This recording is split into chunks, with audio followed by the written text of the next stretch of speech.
Traveler? Paimon?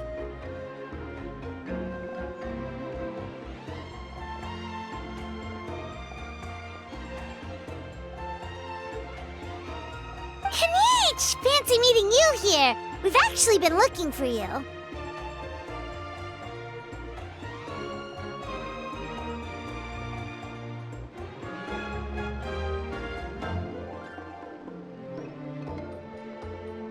I'll get straight to the point. I hear you accepted a proposal from Elder Trinidad. Oh, the, Turnfire Knight, you mean. You were still his first choice, it's just... Oh, jeez. It's not what it looks like, promise. Chill, it's cool. I only mention it because there's something you should know.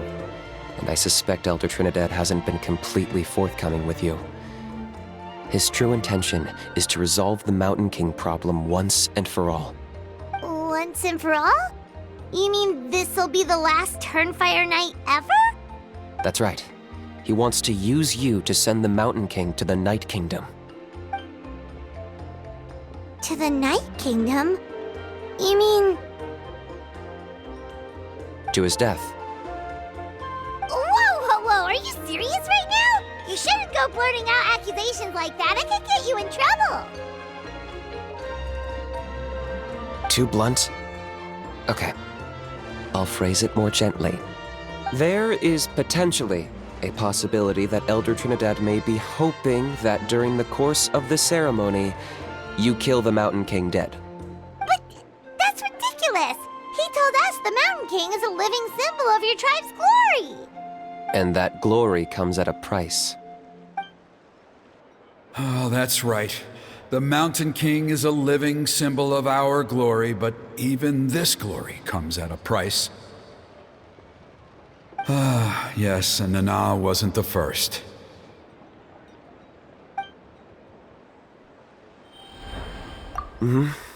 She likely won't be the last to lose her life either.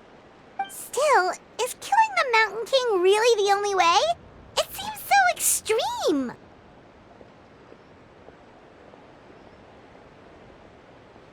The Mountain King is a unique case when it comes to abyssal contamination. It's eaten away at him for so long that it has consumed him entirely, and the damage is irreversible.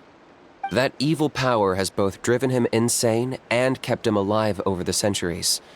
So, to look at it one way, once it's completely purged from his body, the Mountain King will finally be able to rest in peace. In past ceremonies, we've only purged around half of the abyssal power. This was to strike a balance, to keep him alive, but also keep him asleep. Trinidad didn't say anything about how much power he wanted us to purge, but he did say there were some more details to go over before the ceremony. Then it sounds like you'll know for sure soon enough. If he really asks us to kill the Mountain King, what should we do?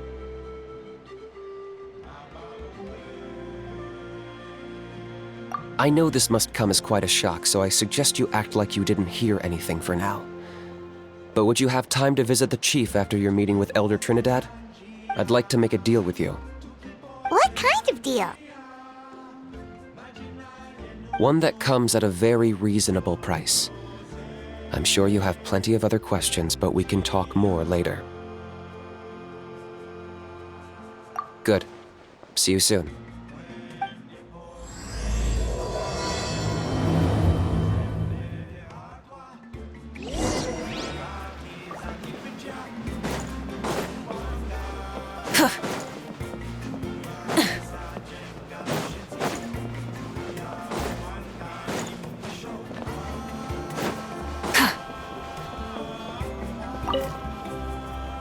Ah, mighty Outlanders, you have returned. Did you have a good rest? It was, pretty good, yeah. Glad to hear it. Things are progressing very smoothly on my end. Many of the elders have heard of your heroic deeds, including the chief. They all speak very favorably of you. There are still those who insist that the ceremony should be performed by the bearer of the Malipo name. But they're just stuck in the past. We need to move with the times. Plus, Kanich doesn't want to do it anyway. Exactly. So now, it's time for us to discuss the finer details of the ceremony. We covered the fire lighting part of the proceedings yesterday. The next part is the purification of the Mountain King. It's quite simple. You just need to use the sacred flame. We've done it plenty of times before, and it's always very routine. I'm sure you won't have any problems. One point I'd like to stress, though, is that you need to burn away as much of the abyssal energy as you possibly can. The more we dispel, the longer the Mountain King will remain asleep. Asleep, huh? Precisely. In previous years, the Flame Bearer has often been unable to dispel a sufficient amount of abyssal energy. That's the only reason why we have to perform the ceremony on a regular basis. But I understand that you have a lot of experience fighting against the Abyss. And you seemed to wield the sacred flame quite effortlessly yesterday. With your help, I'm optimistic that this time we can dispel all the remaining abyssal energy from the Mountain King's body, freeing us from this ever-looming threat for many years to come. Traveler?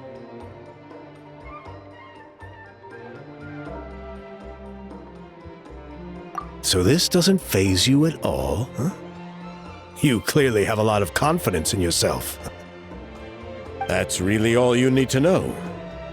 The ceremony is in 3 days. I'll come and fetch you when we're ready. In the meantime, feel free to look around our settlement. It would mean a lot to the elders if you got to know some of our people.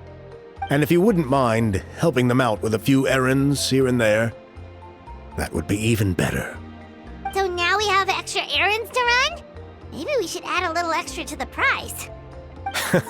Just a humble suggestion, that's all. It will help you gain the respect of our people. And as a mighty hero, I truly believe that's what you deserve.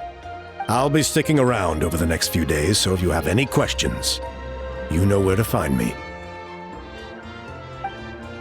Seems like Kanich was right. We should go meet up with him right away.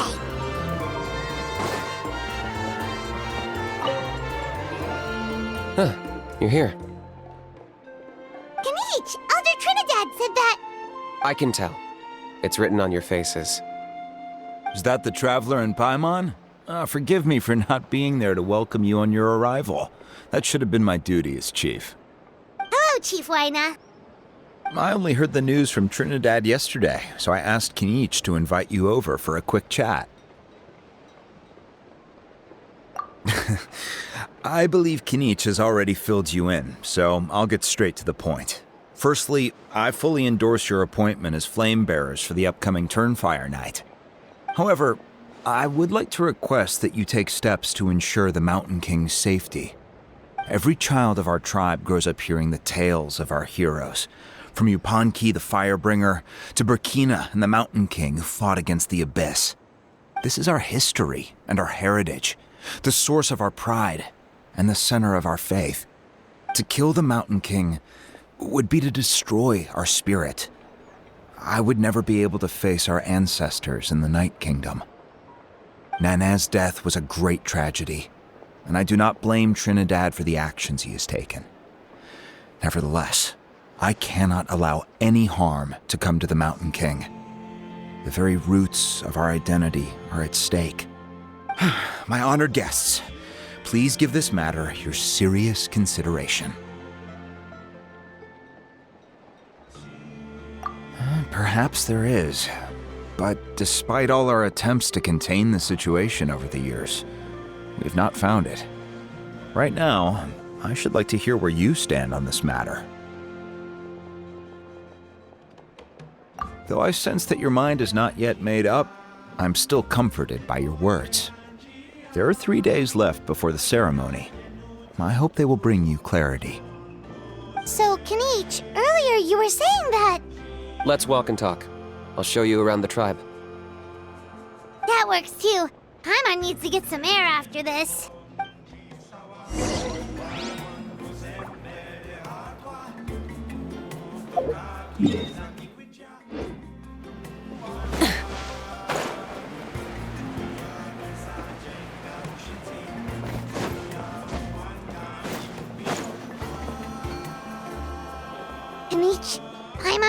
finally understands why you turned Trinidad down.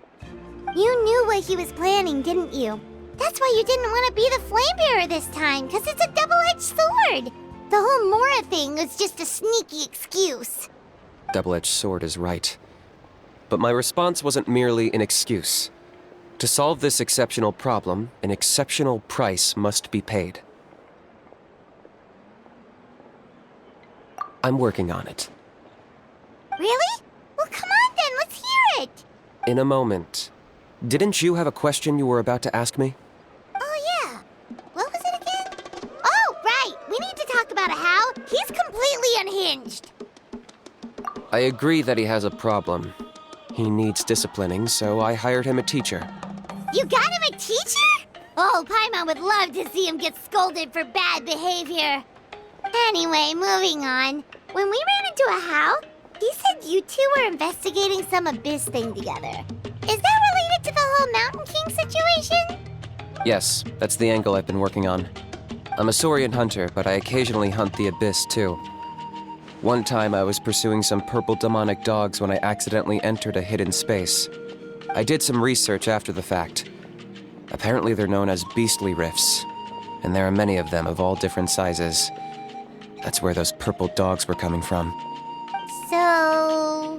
So, if we can locate one of these beastly rifts, clear the monsters out, and move the Mountain King inside, he'd be able to continue living, but without posing a threat to the tribe. Whoa, that sounds kinda crazy. Would it really work? It's not without its risks, of course. There's a lot of unknowns in the equation. For instance, for all we know, a prolonged period inside the rift could make the Mountain King's condition worse. Still, we desperately need something like this, even just as a temporary measure. You've seen the conflict the issue is causing in our tribe for yourselves, and believe me, it's been a long time coming. The chief is adamant about keeping the Mountain King alive, whatever happens. Paimon can understand. It's less about the Mountain King and more about preserving your culture and heritage. Yes, but on the flip side, you've got people like Elder Trinidad, who is more concerned about protecting the people he cares about now and into the future. And he has every right to take that view.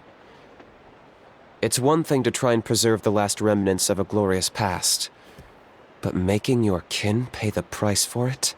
No one can seriously tell them that's a fair trade. You're right. There's no easy answers here. Let's leave that to one side for a moment and assume we go with your plan. How do you actually intend to find one of these beastly rifts?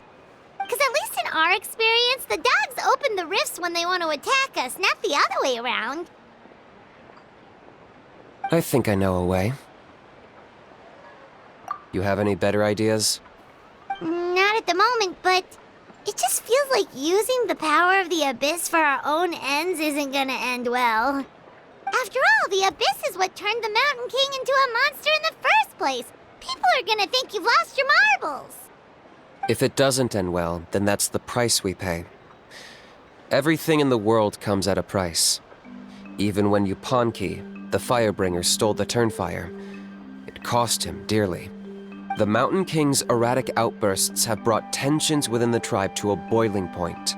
Unless this gets resolved quickly, everyone will be stuck in a stalemate. All right, so what's this deal you wanted to make with us? We're hardly experts on exploiting abyssal power. All I need you to do is keep people away from me. I'm getting harassed on a daily basis by people trying to convince me to be the flame bearer. I can't afford to waste all my energy dealing with them.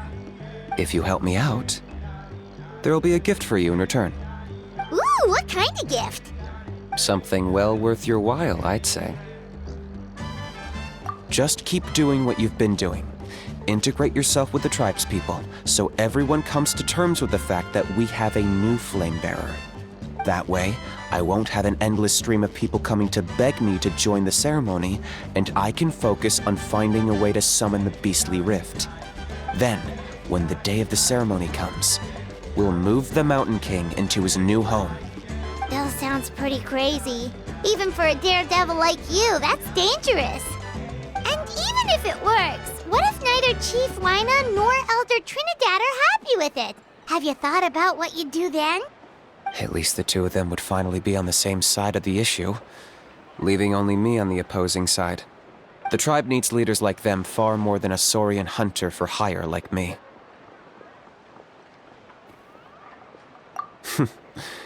Can I take that to mean that we have a deal? For sure. And who knows? Maybe we'll come up with an even better solution to all of this in the next couple of days. Great. Well, for the next couple of days, please spend some time among the tribe and lend a hand wherever you can. I'm sure everyone will be swept off their feet when they meet our new flame bearer. Good luck to us both.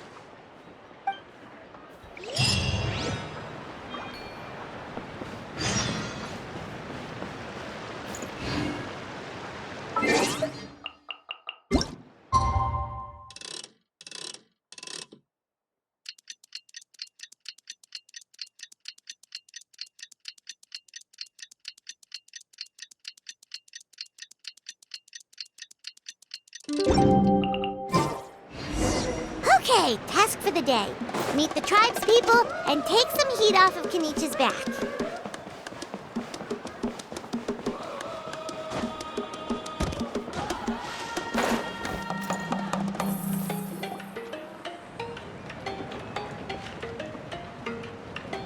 Hoonie, how can you call the Mountain King a monster? Because he hurt a lot of people. And look what happened to Nana. But it wasn't on purpose. The Mountain King is sick, that's all. He's been hurt by the abyss. That's true.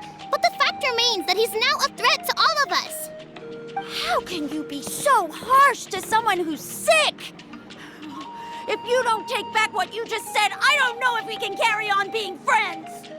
Toba, Huni, what's wrong? Hoonie's saying nasty things about the Mountain King. It's not right. He's our hero. Once upon a time, maybe. But not anymore. Yesterday, maybe, but not anymore. Toba? Fine. I guess my dad is right. Things change, and you just have to accept it and move forward. As of today, our friendship is over. There's no going back. Oh, come on, cut it out, you two. We have some great news to tell you. The Traveler is gonna be the flame bearer for the next Turnfire night. He's gonna do a beautiful ceremony and cure the Mountain King's illness for good. What? Really? So that's what my dad wanted to talk to you about? To be fair, from what we saw the other day, you are pretty good at climbing cliffs. Probably just as good as Kanich. Wait, speaking of Kanich, where even is that guy? Oh yeah, good question. Is he not coming to the ceremony anymore? We can get him to come, but if he catches you two fighting again, he won't be happy. He'll be sure to give you both a piece of his mind. No, we can't let that happen. I've never even spoken to him before. I can't afford to make such a bad first impression. I didn't mean to argue with Toba. All I said was that the Mountain King has done some pretty bad things. He was the one who turned it into a fight. Yeah, if you weren't friends, there's no way Toba would have come to look for the baby Saurians with you. All right. Well, because it's the Traveler and Paimon and Kanich, I'm sorry, Toba. I'm sorry for all the mean things I said about the Mountain King. Dad just really misses Nana, and I was really upset that she's gone, too. Huh? Oh. I shouldn't have spoken to you the way I did either. It wasn't very nice of me. For the Traveler and Paimon, Kanich, and for Nana. I'm sorry too, Huni. That's more like it. Now you're best friends again! Guess so. Toba, if I ever say something mean about the Mountain King in the future, I'll make sure I say it to someone else, and not you. I'd better go buy some colored cloth for my dad now. He needs it for Turnfire night. Let's play again some other time. See you, Toba. See you, Traveler and Paimon. Okay. I'll head home as well then. See you next time. Okay, take care, you two. Even though they said they're sorry, it looks like their friendship isn't as strong as it was before. Let's just hope we can solve this once and for all. Come on, let's move on.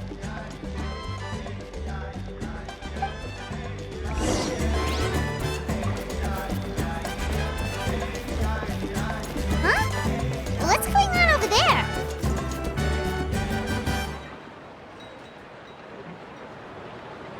Hey there! What's happening here? A rehearsal for the Turnfire Night dance. Ooh, there's a dance involved? Paimon wants to learn too! You don't know it? Ah, I guess you're not from these parts, huh? It's rare to see a new face around the tribe these days. I thought everyone would be keeping away. Why do you say that? Because of the Turnfire Night, of course. The Mountain King could wake up at any time. That's why we're holding an emergency ceremony. This isn't one of those fun and games festivals. For outsiders, it might even be a little dangerous. Well, did you know that the Flame Bearer this time is actually gonna be an outsider? Oh, I did hear about that. It's a first for sure. I would have loved to meet them in person. What? Oh, it's you? Man, oh man. Well, this is a nice surprise. It's funny. I was just thinking that I'll probably miss out on meeting the new Flame Bearer since I'm not taking part this time around. Then suddenly, there you are. Must be my lucky day. You're not taking part in the Turnfire Night? How come? You're not an outsider too, are you? You must be joking. Watch this.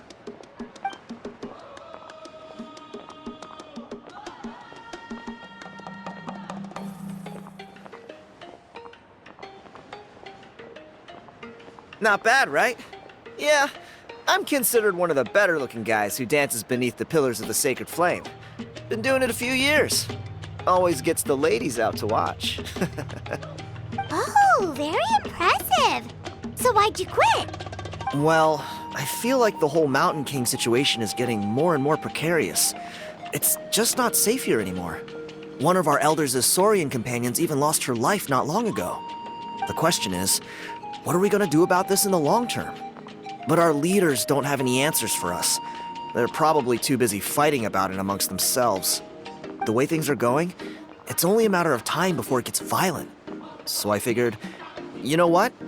Now's as good a time as any to get away for a little while. Go do some exploring. You look a little disappointed. Disappointed? Nah, it's a great opportunity to go see the world. As every male scion of the canopy knows, wherever you are and wherever you go, the only way is forwards. We take pride in that. I won't forget my roots.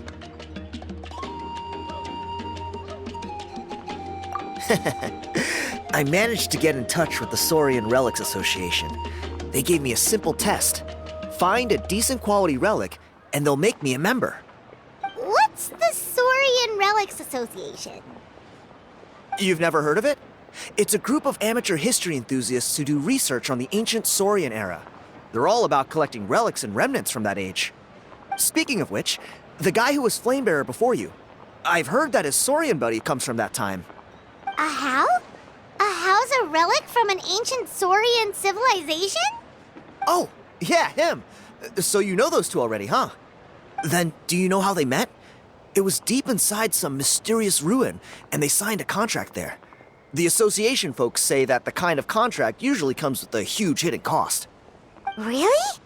That sounds ominous. Who knows? But if it's true, Kanich can probably handle it. He knows what he's doing with weighing up contracts and costs and stuff. I doubt he'd make a contract that doesn't benefit him. Strangely enough, I actually happened upon a strange mural a while back, and it looked to me like it was depicting a Saurian and a human involved in some kind of Saurian-era contract ritual. Oh, does that count as a relic then? You bet it does. I was all ready to go take a picture of it and use that as my entry ticket to the association. But after all the abyssal activity recently, I heard that area's been overrun by monsters. The best laid plans, huh? I'll just have to wait and see if things improve. Or you look like you know your way around a fight. I don't suppose there's any chance you'd be able to help? If all you need to get is a picture, that should be pretty achievable, right? The Traveler deals with monsters all the time. It's a piece of cake. Wait, you're seriously gonna help me out? Come on, it's no big deal. Compared to some of the things we've been roped into before, this is nothing. Pyro Archon above, you two have hearts of gold, you know that? You're the kind of people who could dive into the Turnfire deep in the bowels of the Night Kingdom, and it wouldn't burn a single hair off your head. Of course it is. All right, come with me. I'll show you the way.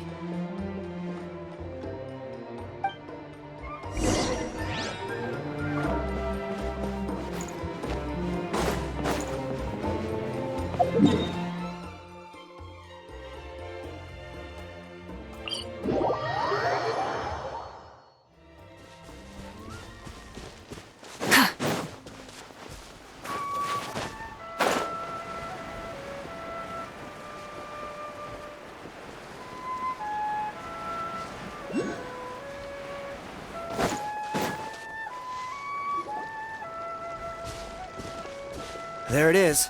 It's inside these ruins. As you can see, the place is crawling with monsters. Alrighty then. Stay back and take cover, Tiago. This could get dangerous. We'll take care of them. Great minds think alike. I'm not about to cramp your style.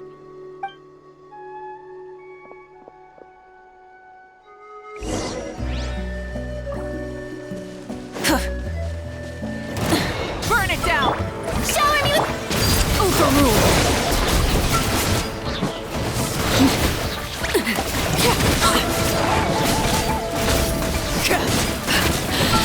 My turn.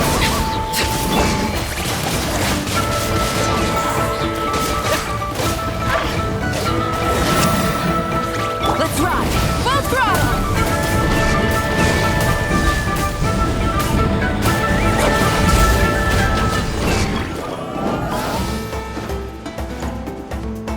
Yoo-hoo!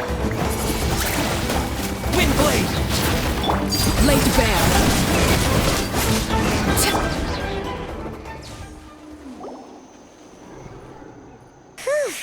That should be the last of them. It's a good thing Tiago had the sense to stay in his hiding place, or things could have gotten really hairy for him. Hey, look! That's gotta be it, right? Definitely looks like a mural.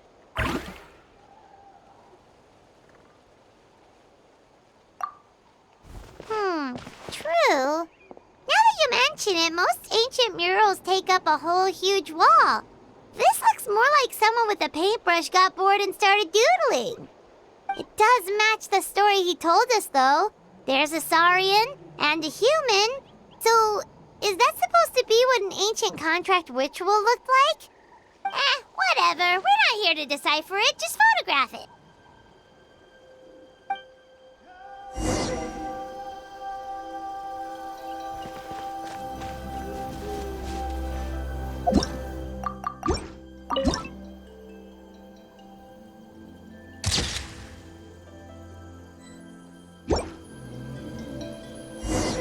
That's a wrap. Let's take it back to Tiago.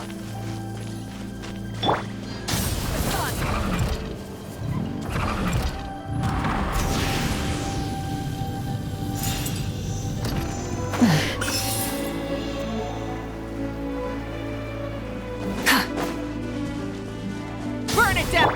Strike a pump! Transfixed!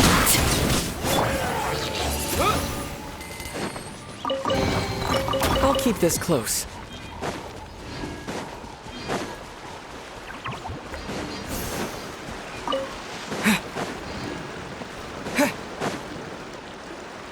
You've been robbed? Oh, Ponche. And I thought my luck was bad. Oh, I put blood, sweat, and tears into that, and now I've got nothing to show for it.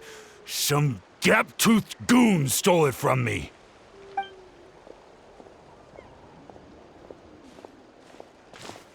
Tiago, is this the picture you were looking for? Let me take a look. Yep, that's the one. Pyro Archon above, you two are superhumans. Hey, Ponche, come and say hi to these guys. They're gonna be the new flame bearers, and they're tough as nails. Wait, are you the Traveler and Paimon? Huh? You already know each other? I don't think so. My nephew Toba's been telling everyone about you. He says you're crazy strong, super friendly, that you helped him out, and that you're gonna be our flame bearers this Turnfire night. Oh, so you're Toba's uncle. Great to meet you, sir. Sounds like we managed to make a bit of a name for ourselves. Toba's not wrong, my friend. These two are honestly some of the nicest, most genuine people I've ever met. Everyone speaks incredibly highly of them. Seriously, if you're comfortable telling them about what happened, I guarantee you they'll sort it out in no time. Really? All I want is to get the fruits of my labor back. Allow me to explain. Ponche is a well-known scholar within our tribe, author of the widely acclaimed book Yupanqui's Turnfire. Unfortunately, the book was stolen by a treasure hoarder a few hours ago. I spent years of my life researching that book. I visited every last ruin, interviewed every descendant of every hero in our history. On the word Malipo alone, I covered at least 5 different interpretations of the meaning based on accounts from different villages. It was an unparalleled masterpiece. And now it's all gone. That little goon ambushed me during my morning walk. He snatched all of my belongings, including my entire manuscript. That book was everything to him. It's like they robbed him of his soul when they took it.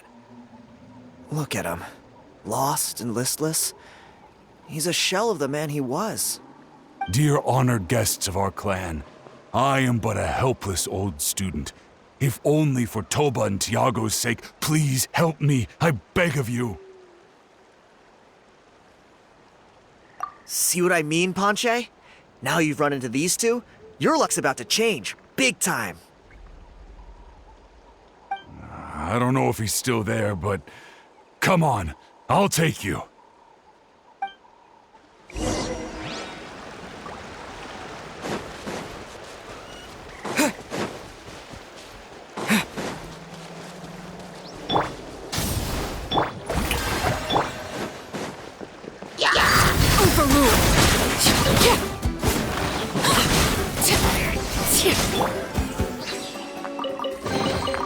I'll keep this close.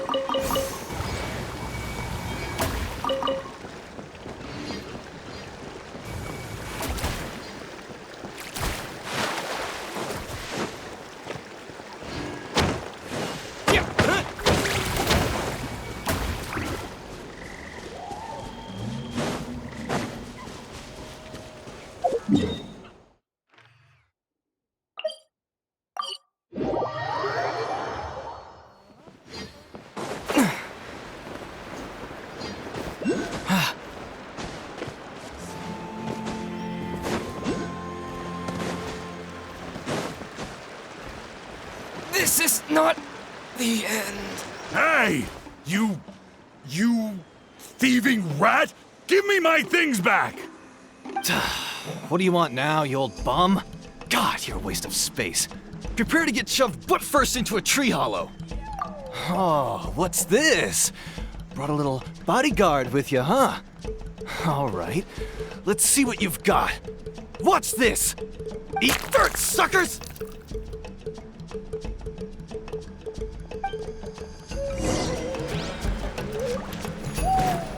Hey, he's trying to get away! You good? Let's chase him down!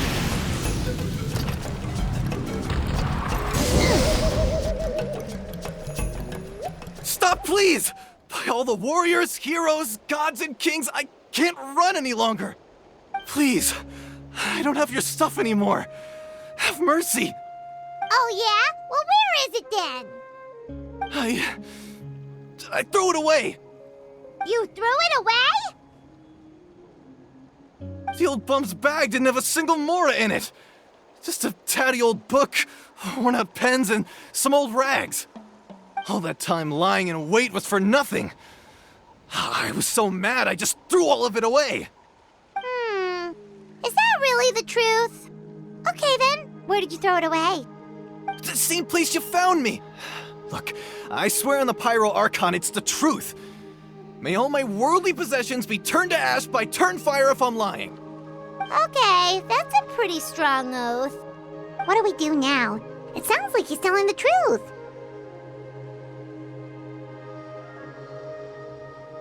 Right. Let's hope nobody gets to the book before we do. We'll never get it back then.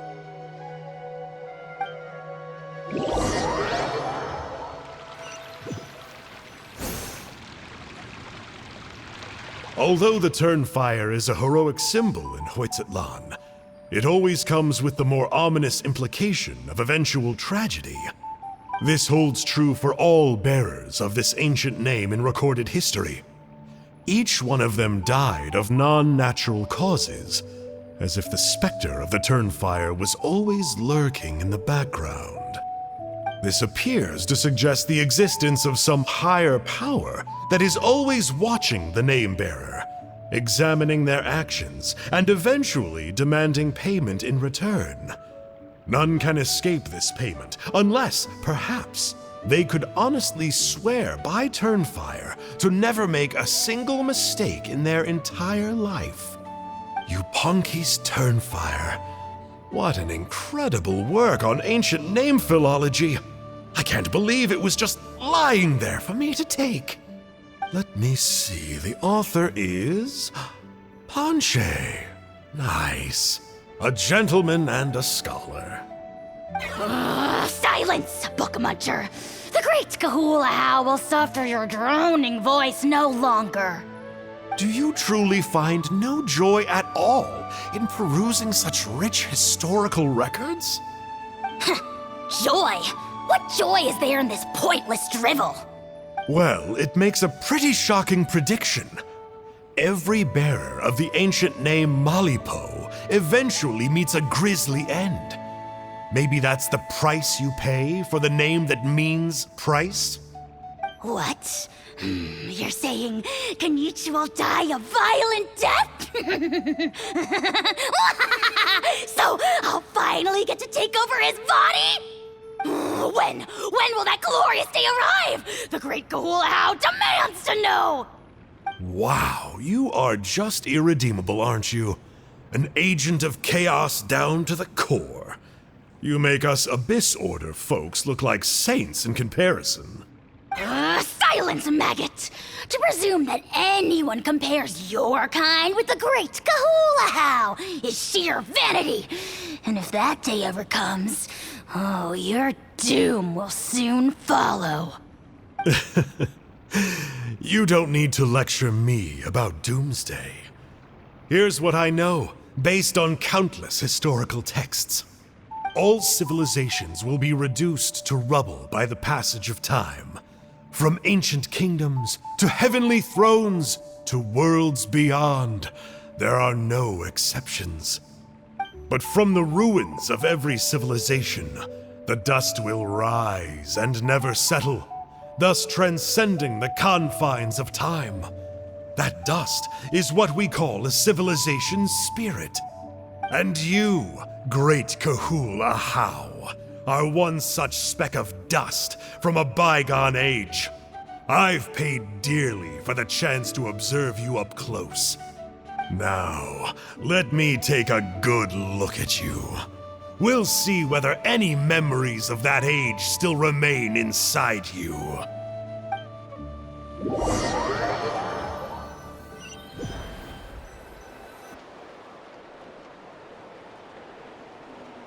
We're so sorry, Mr. Ponche, but we couldn't find your manuscript anywhere. Does that mean all of my hard work was for nothing? You gotta stay positive, Ponche. You might have lost the book, but the brains behind it are still intact. Surely you remember the main points at least? The whole reason I worked so hard to get it finished before the Turnfire night is because I hoped that maybe it might help us find a way through these trying times. But now... well, not exactly. But I thought my research might at least be a starting point. Oh, really? So what did you find out in your research? I think the key to all of this lies in the power of Malipo. Panche, you know as well as anyone that ancient names don't hold any real power. Symbolic power doesn't count. You're right, but Malipo may be a special case. Given that it first arose in the era of the first Pyro Archon, it might contain remnants of Shibalanke's power. Yeah, I remember that story. My grandpa told it to me when I was a little kid. Maybe you're the special case. Most kids stop believing in that stuff by your age.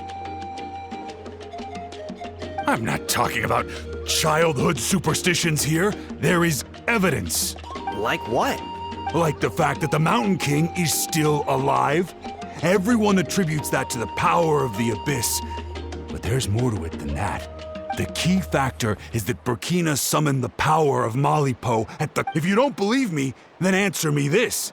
How many other creatures can you think of who lived longer, not shorter, after being contaminated by the Abyss? Traveler, different situation but similar idea. Doesn't this remind you of the hilly... So, I came to the conclusion that Malipo must refer to some mysterious ritual involving a tit-for-tat exchange.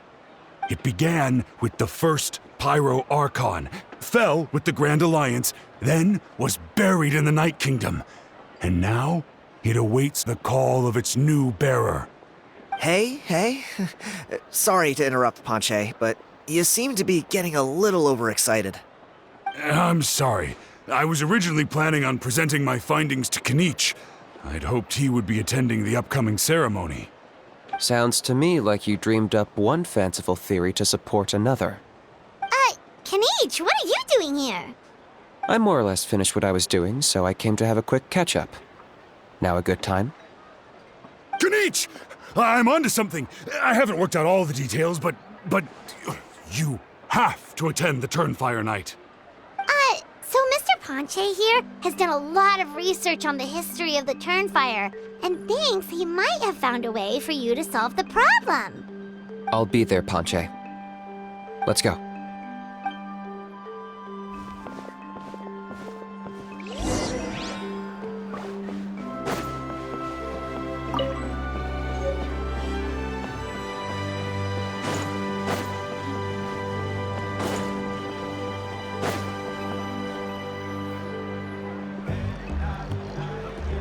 Here will do. Yeah. I'd like your help giving it a trial run tomorrow. If that works, we have our plan come Turnfire Night. Sounds like you're not considering Panche's idea. You heard him. He hasn't worked out the details yet. We need a more practical solution with concrete steps to follow. Yet? Are you saying you think he might actually be onto something? I think it's possible, based on something I know about the war 500 years ago. Burkina didn't fall to the Abyss. He was killed by the Mountain King in an episode of madness. In his final moments, Burkina made the fateful decision to not fight back, and instead pass his blood and power on to the Mountain King. Maybe he thought the Mountain King was stronger than him, and more valuable to the tribe. Or maybe it was just out of loyalty to his friend. Either way, I can believe the Turnfire was involved. Whether you think his sacrifice triggered it, or his fate was sealed from the moment he took the Malipo name, it makes sense to me. How can you drop these truth bombs with such a straight face? This is what I've gleaned from my many interactions with the Mountain King. His mind is so disordered. It took some time to piece it all together. The story Elder Trinidad told you was the more palatable version of events. The truth is even darker. The Mountain King's mind isn't just disordered. He is suffering and feels great shame. I believe he wants to be put out of his misery. What? Then what should we do? Should we grant him his wish? Of course not. We should help him move to a new home. It's the only practical solution. The Mountain King is a hero to my tribe. An object of worship, even. Ending his life would be like desecrating a statue. Still, he's been the cause of multiple disasters, and we can't afford to have any more. Ugh. Practical solutions hurt Paimon's brain. Can we follow our hearts next time? Then let's break for the day. I've already found a suitable venue for tomorrow.